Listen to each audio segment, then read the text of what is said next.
Assalamualaikum warahmatullahi wabarakatuh. Selamat datang di kelas seni budaya. Apa kabar nih sobat madrasah semua? Semoga selalu dalam keadaan sehat. Jangan lupa di masa pandemi ini untuk tetap menerapkan protokol kesehatan kemanapun kalian pergi. Dan jangan lupa untuk selalu mencuci tangan menggunakan hand sanitizer. Oke, di kelas seni budaya kali ini, karena ini pertemuan pertama, kita akan sedikit membahas mengenai pemahaman dasar seni. Selanjutnya, kita juga akan membahas mengenai konsep gerak tari. Bagaimana materi selengkapnya? Berikut penjelasannya. Di video kali ini, kita akan membahas mengenai konsep gerak tari. Sebelum memulai pembahasan, ada ketentuan kelas yang harus kalian ingat. Absen dilakukan di timeline kelas e-learning dengan menuliskan nama lengkap dan keterangan hadir. Setiap siswa wajib membaca dan mempelajari materi yang dibagikan. Aktif berpartisipasi dalam diskusi selama kelas berlangsung. Menyelesaikan tugas tepat waktu. Ikhlas dan semangat dalam melakukan pembelajaran. Di pembahasan kali ini ada beberapa poin yang akan kita jelaskan. 1. Pemahaman dasar seni. 2. Pengertian konsep gerak tari. 3. Komposisi tari. 4. Evaluasi. Yuk kita masuk ke pembahasan. Pertama, mengenai pemahaman dasar seni. Teman-teman pasti udah sering dengar kan kata seni? Apa sih seni? Nah, ternyata seni merupakan hasil karya cipta manusia. Apakah semua hasil ciptaan manusia bisa disebut seni? Eits, nggak bisa. Ternyata yang bisa disebut seni ialah wujud ekspresi manusia yang memiliki unsur keindahan. Ingat ya, yang memiliki unsur keindahan. Wujudnya macam-macam nih teman-teman. Ada yang diwujudkan dalam bentuk visual atau bentuk. Ada yang diwujudkan dalam bentuk gerak. Ada yang diwujudkan dalam bentuk musik. Ada juga yang diwujudkan dalam bentuk lakon atau drama. Nah, selanjutnya kita akan coba bahas jenis-jenis seni secara umum. 1. Seni rupa. Diwujudkan dalam bentuk visual atau bentuk nyata. Nah, kalian pernah lihat lukisan? Itulah yang dimasuk ke dalam seni rupa. Yang kedua, seni musik. Ekspresi manusia yang diwujudkan dalam bentuk bunyi atau nada. Pernah dengar lagu Lesti atau lagunya Isyana Saraswati? Nah, itulah seni musik. Ketiga, tari. Ekspresi manusia yang diwujudkan dalam bentuk gerak. Keempat, ada seni teater. Ekspresi manusia yang diwujudkan dalam bentuk lakon. Kira-kira mana nih yang kalian suka? Ternyata setiap manusia itu punya loh satu bakat seni, tinggal kalian aja mau nggak nih melatih dan mengasahnya supaya bakat seni itu muncul. Nah, sekarang kita akan coba ngebahas istilah-istilah dalam dunia seni secara umum dulu ya. Yang pertama, kata seniman. Istilah seniman disebut untuk seseorang yang ahli di bidang seni dan mampu menciptakan karya seni. Seperti pada video ini nih. Ini merupakan tokoh seniman tari yang namanya Didi Ninik Towok. Kalian udah tahu belum? Kalau belum tahu, coba deh searching. Selanjutnya, pekerja atau pelaku seni. Berbeda dengan seniman, pelaku seni merupakan seseorang yang bekerja di bidang seni dan mampu melakukan kegiatan seni. Bedanya sama seniman, mereka nggak bisa nih nyiptain seni, jadi mereka hanya melakukan atau berkesenian saja. Nih, seperti ada contohnya pelaku seni di sini. Siapa? Udah kenal nih pasti, Lestiani Andriani, seorang pekerja seni musik, khususnya musik dangdut. Selanjutnya ada istilah penikmat seni. Siapa sih mereka? Mereka adalah orang yang menyukai seni dan menikmati seni sebagai hiburan. Kita-kita nih, masyarakat biasa yang menikmati seni sebagai hiburan. Selanjutnya ada kritikus seni. Kritikus seni merupakan seorang yang ahli di bidang seni dan mengkaji seni secara mendalam guna memajukan kualitas seni. Di sini kita ambil contoh Bapak Jim Supangkat, merupakan kritikus seni rupa. Nah, untuk menjadi kritikus seni, mereka harus mengampu pendidikan seni, khususnya seni yang ingin mereka geluti. Seperti misalkan Pak Jim ini, otomatis mereka lulusan dari pendidikan seni rupa atau seni rupa murni. Ini nih yang sekarang jarang ada di kita, kritikus seni. Semoga salah satu di antara kalian bisa ya menjadi kritikus seni. Selanjutnya, karena kita belajar seni tari, kita akan membahas istilah-istilah dalam seni tari. Yang pertama, koreografer. Koreografer adalah sebutan untuk seseorang yang mampu menciptakan gerak dan karya tari. Kedua, penata tari. Seseorang yang mampu menyusun karya tari dari gerak yang sudah ada. Ketiga, penari. Seseorang yang bekerja di bidang seni tari dan mampu menari. Nah, dari tiga istilah ini, ada nggak di antara kalian yang sudah tahu atau mungkin baru tahu setelah melihat video pembahasan ini? Berikutnya ada koreografi, sebutan lain untuk gerak tari atau serangkaian gerak tari. Kemudian istilah tunggal, sebutan untuk seseorang yang menari secara seorang diri atau secara mandiri. Selanjutnya ada rampak, sebutan untuk sesuatu gerak yang dilakukan secara kompak. Nah, kira-kira istilah mana nih yang sudah familiar dengan kehidupan kalian sehari-hari? Kita masuk ke pembahasan yang kedua, konsep gerak tari.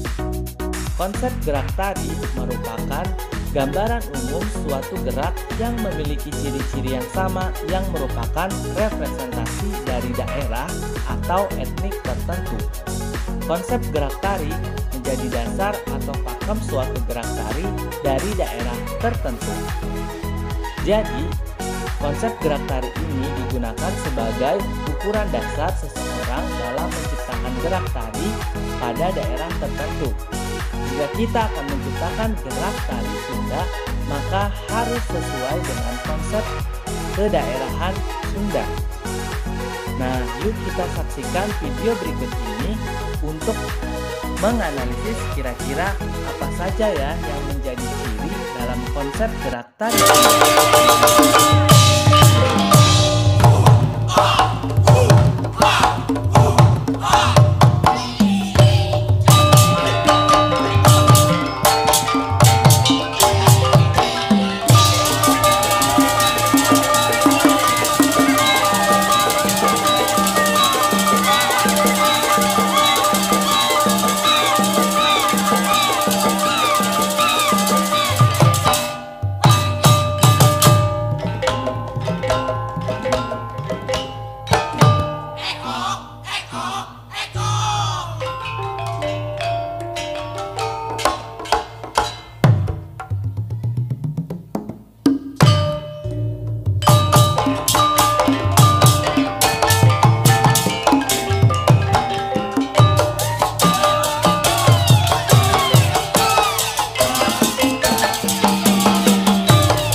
Dina acara hiburan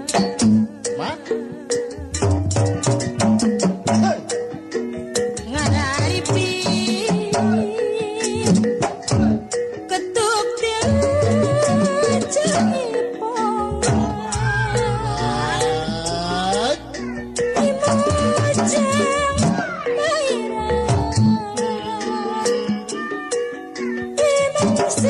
pasti hormatan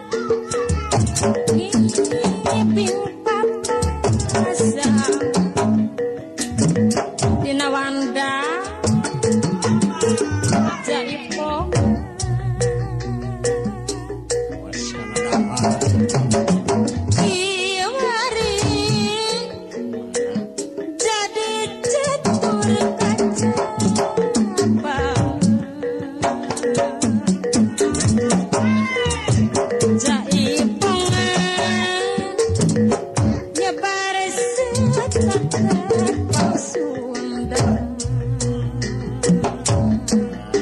Orang kota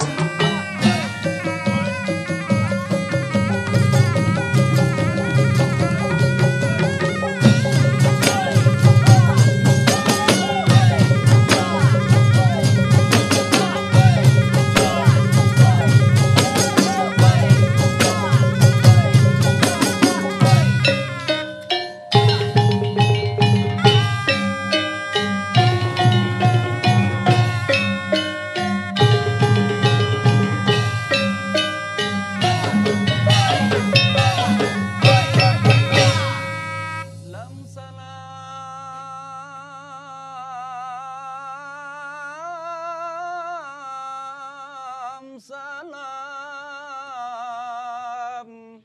ya salam.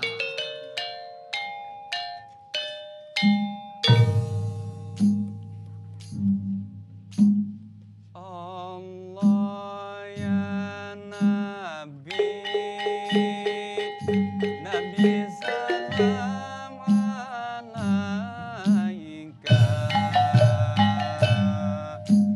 Allah ya Rasul, Rasul salam alaika. Allah ya Habib, Habib salam. Oke, menurut kamu apa sih ciri-ciri gerak tari pada tari etnis Sunda? Setelah kalian menyaksikan video tadi, coba yuk kita analisis bareng-bareng. Yang pertama, gerak tari Sunda menggunakan gerak-gerak silat. Yang kedua, gerak-geraknya banyak menggunakan tubuh bagian bawah dan lengan. Ketiga, memiliki aksen gerak yang dinamis dan patah-patah. Setuju nggak? Kita lanjut ya. Berikutnya, gerak-geraknya atraktif. Iringannya menggunakan gamelan Sunda.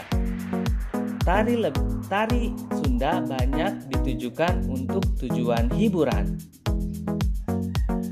Nah, kira-kira sesuai nggak nih sama karakteristik orang Sunda? Yuk coba kita analisis. Orang Sunda terkenal suka bercanda. Nah, ternyata banyak nih tarian Sunda yang juga ditujukan hiburan bahkan bersifat jenaka. Kemudian, orang Sunda terkenal ramah, riang, dan senang bergaul. Makanya tari-tari Sunda itu sifatnya dinamis dan atraktif. Ketiga, kata orang Portugis, orang Sunda terkenal juga nih pemberani. Makanya nggak heran kalau tari-tari Sunda banyak menggunakan gerak-gerak silat dan juga memiliki aksen yang patah-patah. Jadi sudah paham kan mengenai konsep gerak tari? Nah,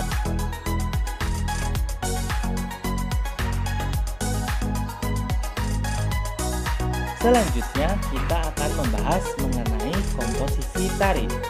Apa sih komposisi tari? Komposisi tari merupakan susunan pembentuk tari. Jadi, suatu pertunjukan tari bisa terbentuk nih kalau ada unsur-unsur berikut. Apa saja sih elemen-elemen komposisi tari? Yang pertama ada gerak. Gerak secara umum itu merupakan perpindahan suatu hal dari satu titik ke titik yang lain. Halnya ini bisa apa saja teman-teman?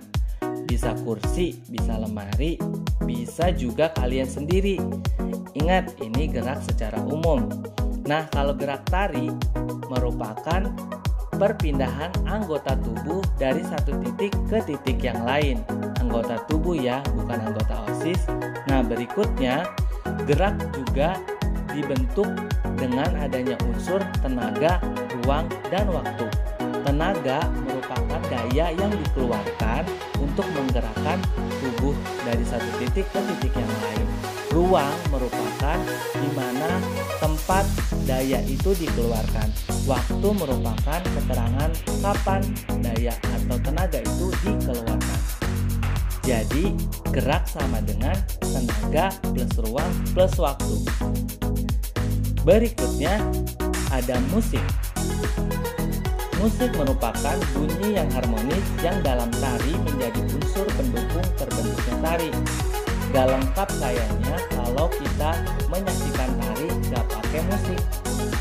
Tetapi musik pada tari ada dua nih, ada musik internal dan juga musik eksternal. Musik internal berasal dari penari, musik eksternal berasal dari instrumen atau alat musik. Contohnya, kalau kalian pernah nonton tari saman, nah penarinya kan ikutan nyanyi, itulah yang disebut dengan musik internal. Kalau musik eksternal, pernah gak nih kalian nari pakai musik yang diputer kaset atau di handphone? Itulah yang disebut musik eksternal. Selanjutnya ada tata rias dan busana. Tata rias adalah garis-garis pada wajah yang menggambarkan karakter tertentu. Sementara busana adalah penutup tubuh yang digunakan pada saat menari. Tata rias dan busana diwujudkan untuk mempertegas karakter dalam tari. Selanjutnya ada desan lantai. Desan lantai merupakan garis-garis di lantai yang dilalui oleh seorang penari. Desan lantai diantaranya ada pola A, V, T, W, U, lingkaran, zigzag, panah, dan lain-lain.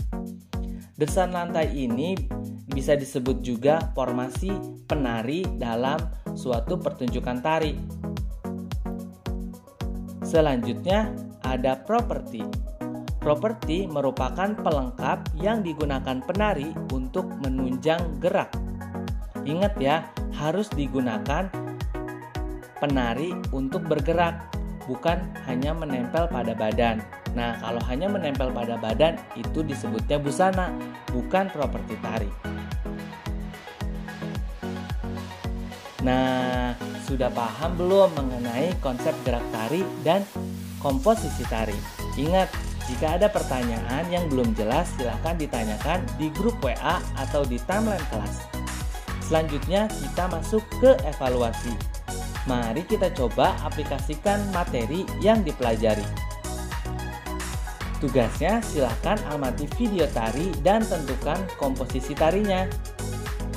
Ini dia video yang harus kalian tonton. Tari-tarian dari Aceh. Silahkan kalian lakukan pengamatan dan analisis. Selamat mencoba. Bagaimana penjelasannya? Jelas bukan? Kalau misalkan masih ada yang kurang jelas, silahkan nanti ditanyakan di grup WhatsApp atau di timeline kelas di e-learning. Jangan lupa untuk evaluasinya dikerjakan. Nah, kalian diminta untuk mencari tahu konsep gerak tari Aceh. Nah, sudah tahu kan videonya yang harus ditonton ini? Silahkan kalian saksikan video ini melalui kanal YouTube, kemudian kalian analisis komposisi tarinya. Dan juga sebut ini kira-kira karakteristik atau konsep gerak tari Aceh itu seperti apa.